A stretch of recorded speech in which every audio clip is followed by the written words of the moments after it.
I'm Jonathan Green. Welcome to Carfire, where this week we're talking big. Big money, big fuel costs, and big ground clearance as we bring you 3 of the leading 4x4s on the market today. There was a time when 4x4s were reserved for farmers, builders and soldiers. But now the 4x4 is commonplace on our roads, even though the roughest terrain most will face is the speed bumps at the local supermarket.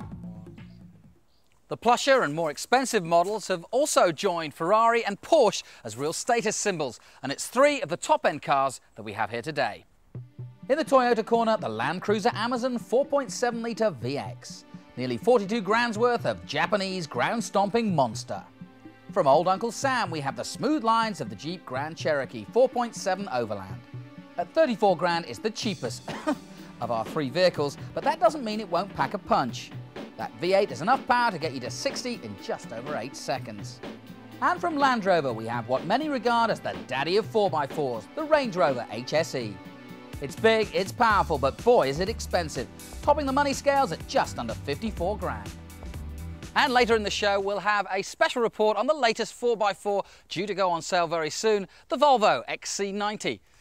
So you know how it all works by now. We have 5 car file categories where we look at each vehicle for style, handling, performance, practicality and value for money. And we start this week with the Landcruiser. There's no doubting Toyota's 4x4 pedigree. They've been building Landcruisers since the early 50s. And if you've ever watched the expedition documentaries in the jungles and deserts of Africa, chances are they were driving a Landcruiser. And this is the top of the range. It's the 4.7-litre Amazon VX. And yes, it's as big as a house.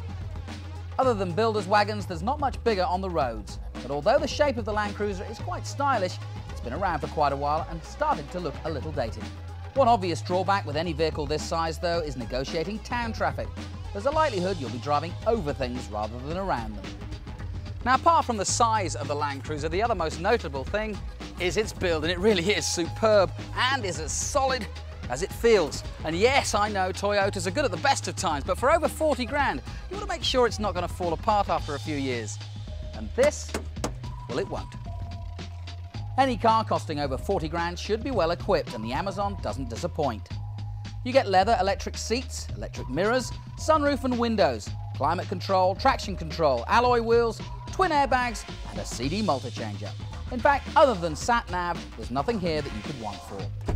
Besides a constant supply of cash for all those regular fuel stops. But despite the high quality of the interior, there really isn't a sense of occasion. It's a bit drab. But then again, I suppose this car was designed to go, and not for show.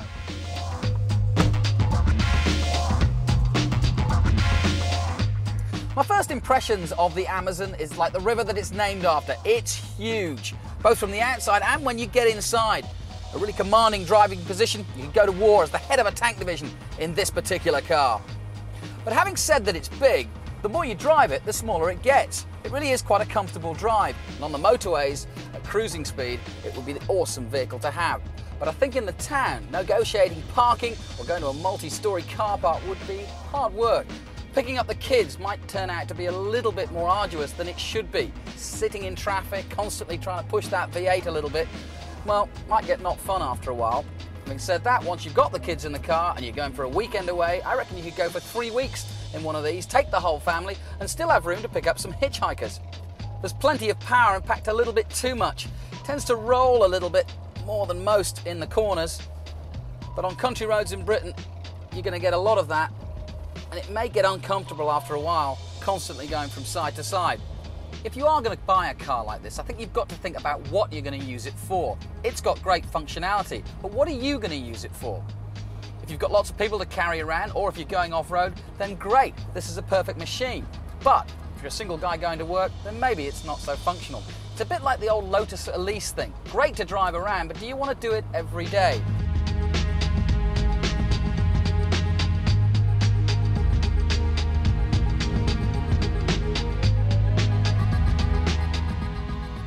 If you do intend to use your Landcruiser for off-road use, you won't find much more capable vehicles.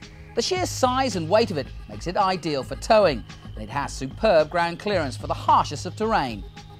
Also, that engine produces a whopping 320 pound-foot of torque. so there shouldn't be too many situations where the Landcruiser will be struggling.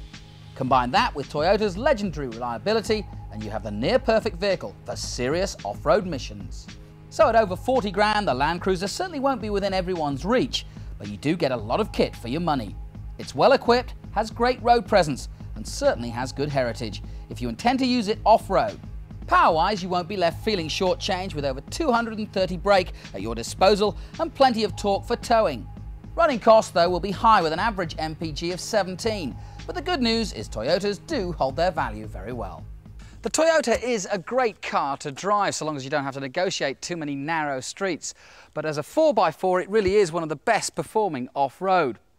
But if you want something just a little bit smaller and with perhaps a little bit more sense of occasion, then why not try one of these, the 4.7 litre Grand Cherokee Overland.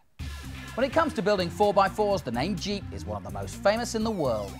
They pretty much started the whole thing off all those years ago with the original Jeep built for the US Army. Nearly 70 years on, and thankfully, Jeep is now somewhat refined. The Grand Cherokee we're testing today is a special edition Overland, which means a higher trim and equipment level and a power height for the engine now produces 255 brake horsepower. Now I think the Grand Cherokee is one of the most stylish 4x4s on the market. It's curvaceous and clean without seeming unpurposeful or tame. It's obviously not as big as the Landcruiser, but it's got just as much presence on the road or parked up. When it comes to the interior, I have to say I was pleasantly surprised, as many American cars can feel cheap and plasticky, but this really does feel high quality. And those seats are supremely comfortable, though they may be a little bit soft for a long motorway journey. Again, like the Landcruiser, the Jeep is supremely well equipped with electric everything. CD changer, climate control, alloys, cruise control and leather seats, front and rear. Shame we don't get the shovel and pickaxe of Jeeps of old. Space-wise though, the Jeep is also very impressive, with good legroom both front and rear and loads of storage space in the back, and there's no boot lip, which makes loading easy. Well, one thing that this and the Landcruiser could benefit from are parking distance meters. It really is quite hard to find out where the four corners are.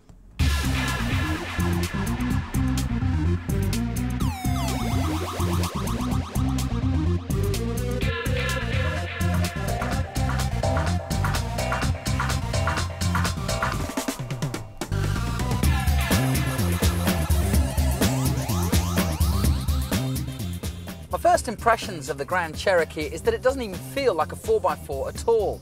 It's much more compact. Perhaps that's to do with the headroom, but I don't think it is actually. When you look out of the front, you don't get some great huge looming bonnet, and it drives much more like a luxury saloon.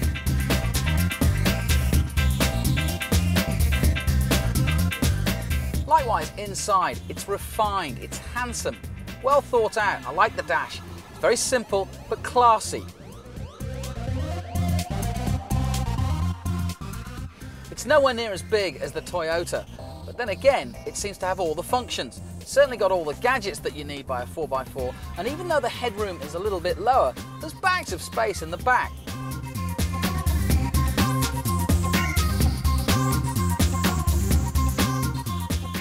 To sum it up, I think Jeep have got the perfect balance for the 4x4 for the modern day. Their experience in the American market, where these sorts of vehicles are the most popular, has really given them time to take in and put out all the things that aren't needed and put in all the things that are. It's compact, but it's still a great 4x4 to go off-road in. But as we've said before, these sorts of cars are now becoming more status symbols and the kind of car you drive every day as a family car.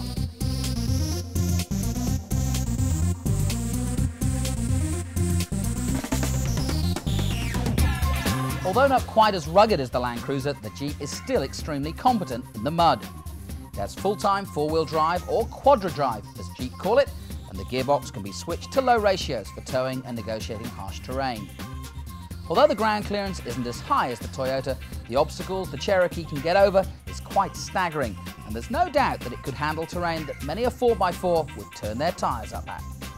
So at just under 34 grand, the Cherokee is the cheapest of our three test cars, and it does appear to have superb value for money. It's spacious, well equipped, good in on and off-road situations, and it holds its value quite well. It's also extremely fast, reaching 60 in a little over 8 seconds, a figure many hot hatchers will be pleased with. Well, that's it for part one, but after the break we'll be testing the Range Rover and we'll also have a sneak preview of the latest 4x4 to be developed, the Volvo XC90. Join us soon.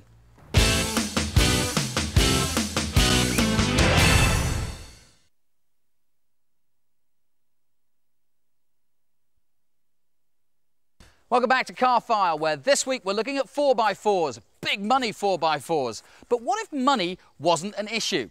What if you wanted a 4x4 that said, without a shadow of a doubt, I've made it? Well, for that, you need one of these. For most people, the fact that this is one of the most expensive and exclusive 4x4s on the market is enough to sell it to them.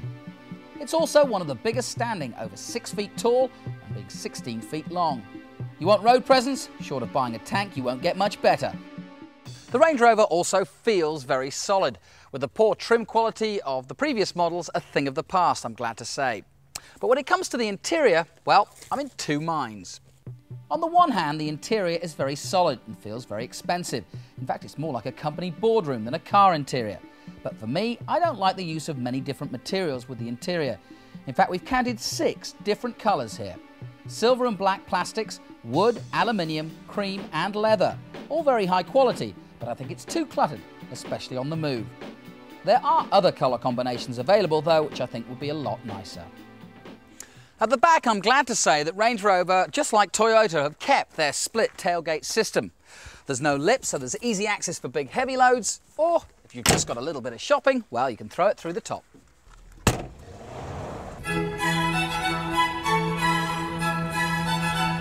Sorry, lost for a moment there in the Range Rover HSE's sheer opulence and class. Now, opulence, there's a word I don't often use, but this car makes you feel that way. It really is a classic.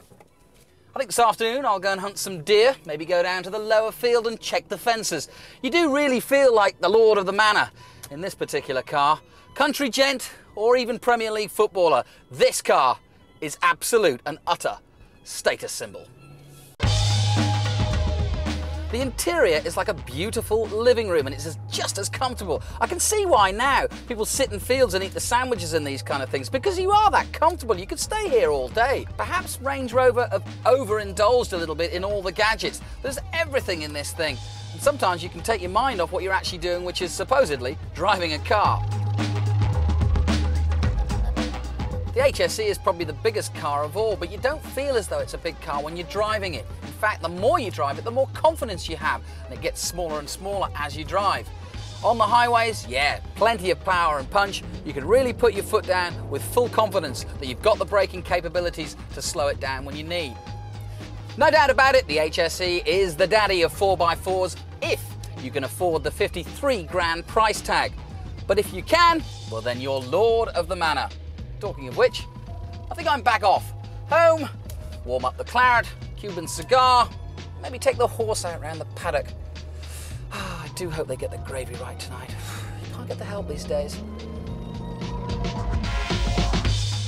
For a car that handles so well on the road, you'd expect there to be a trade-off when you get on the rough stuff. But no, the Range Rover is excellent.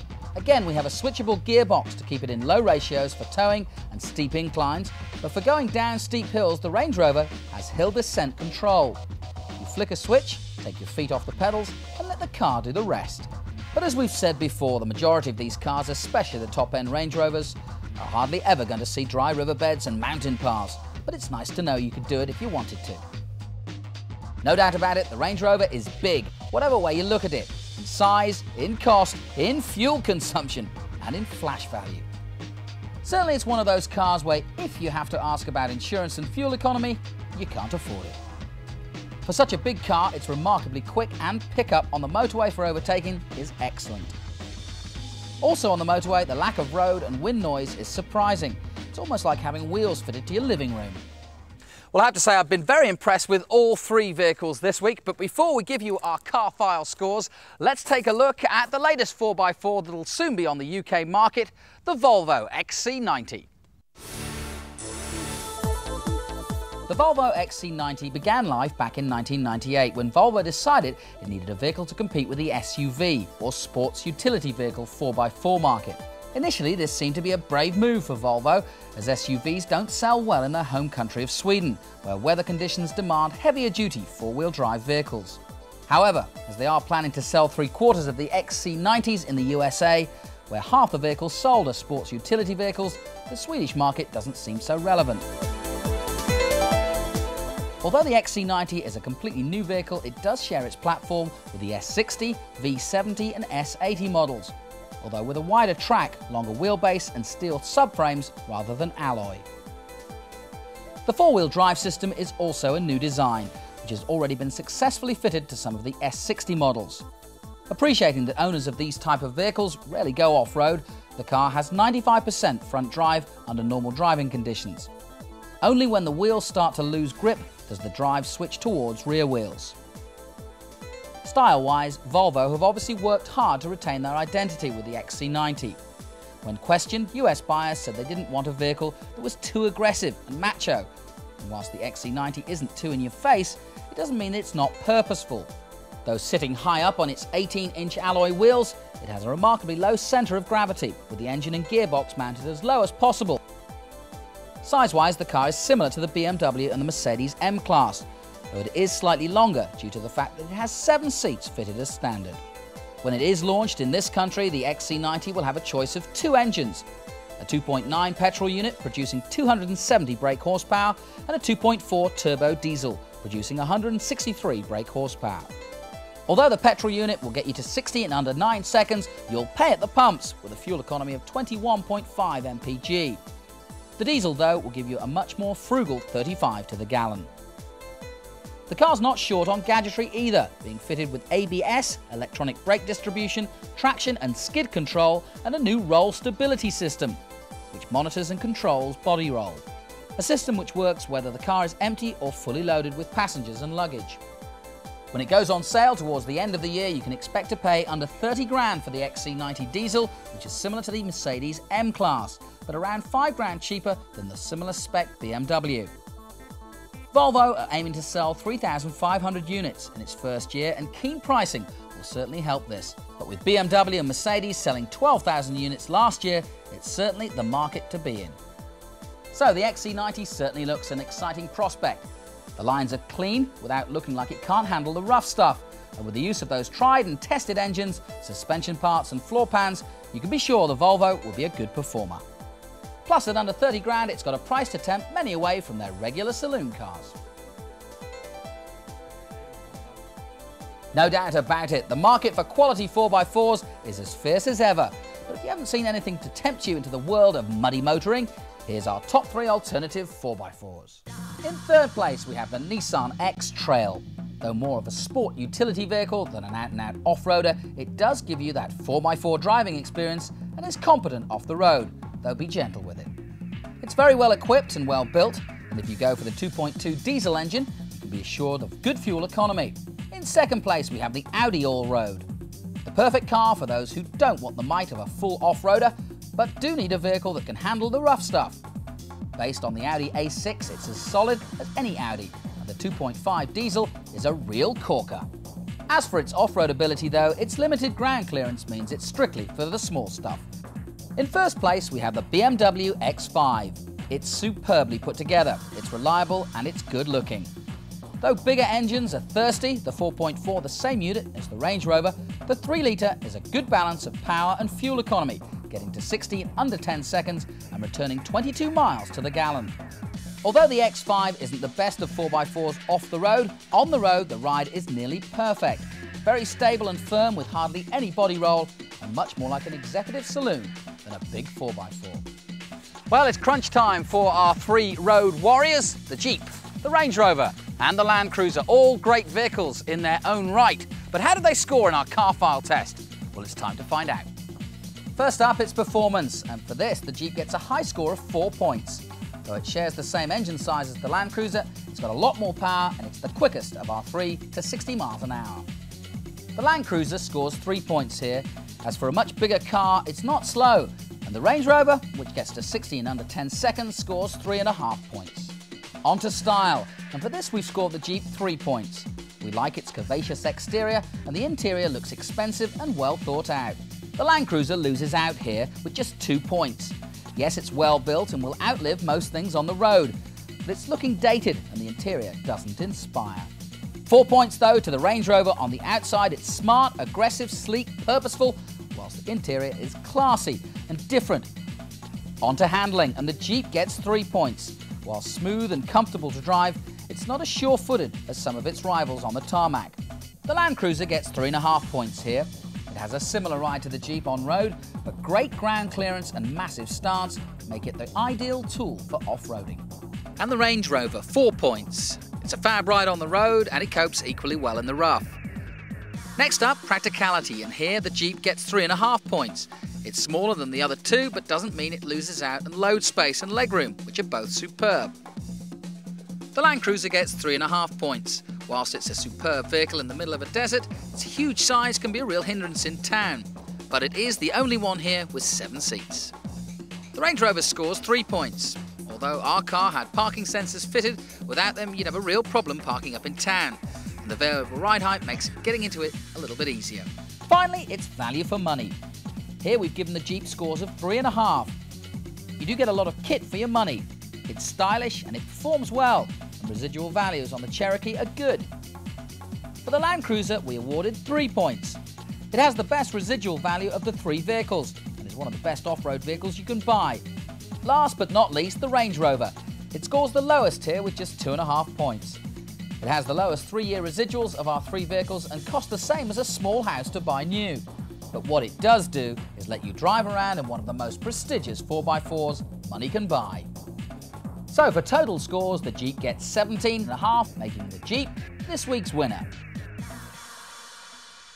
Now, to be honest, if money really wasn't an issue here, well then definitely I'd buy the Range Rover. It really is not only a great performer, but it just has that sense of occasion that the other two just can't compete with. But then again, money is an issue to most of us, and because of that, at 34 grand, the Jeep is without doubt the top performer. Well, that's it for this week. I hope you've enjoyed it. I'm Jonathan Green. Join us again on Car File.